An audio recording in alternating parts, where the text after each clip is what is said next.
You motherfuckers on Book Talk, you got me again because I just read Nat Cassidy's Nestlings, and man, this meets the hype, but also goes into places I didn't quite expect either. And this was a real treat to have been able to read. Also, good cover. Always bonus points when you have a good cover. Just nice graphics and very high quality looking. Very cool. So Nestlings is basically, even Nat Cassidy compared it when he initially had the idea, it's Rosemary's Baby meets Salem's Lot.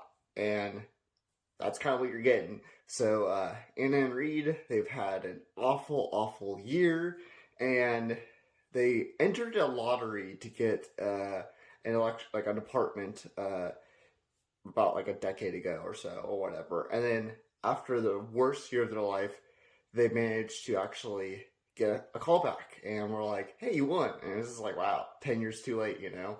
But they managed to get out of their terrible living situation.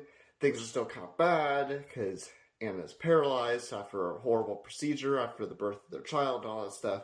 But hey, they have a nice new place.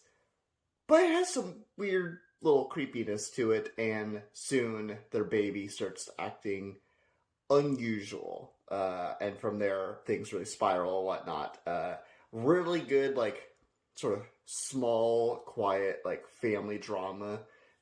And then it just kind of grows from there regarding the horror aspects that kind of creep into this family dynamic.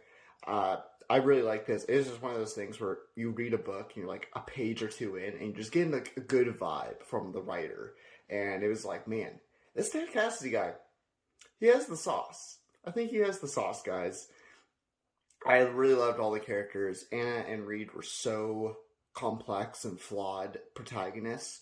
All the other supporting casts were really good. No one really like blew me away or anything like that, but I still thought the supporting cast of the villains and just other characters were really, really solid. Really good dynamics between characters and whatnot, but really the core of the story is Anna and Reed, and also they're just really, really strong dual protagonists in this. And yeah, really unique take on vampires. Nobody told, like, of all the videos, like countless TikToks you guys have made about this book, no one's really talked about the Jewish nature of it. And as I'm Jewish, which I've never really talked about on here, not a very good Jew because I have tattoos and whatnot. I'm a disappointment to the community. No one really mentioned that Nat Cassidy is Jewish, which by Cassidy he even says in the acknowledgments / afterward of this book that he's like, yeah, I know it doesn't really ring Jew, you know, but his take on vampires is actually more based in Jewish mythology and, you know, history. And I didn't really know much about that. There's a lot of disconnect for me and Jewish, like, culture and things like that. I'm not religious, and I'm not even really involved with, like, the cultural aspects of it. So it's just a really good education, but also really good, like, just unique take on vampires, because it's like, oh, okay, you're doing a vampire story, very cool, but like, what are you doing that's actually different? And this manages to do something very special and very different, and I can't recommend this enough.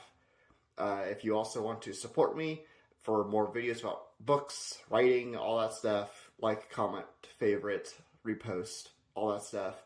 And then also check out my urban fantasy novel, Huntress and the Trickster, if you want some gory action, world building, all that type of fun stuff.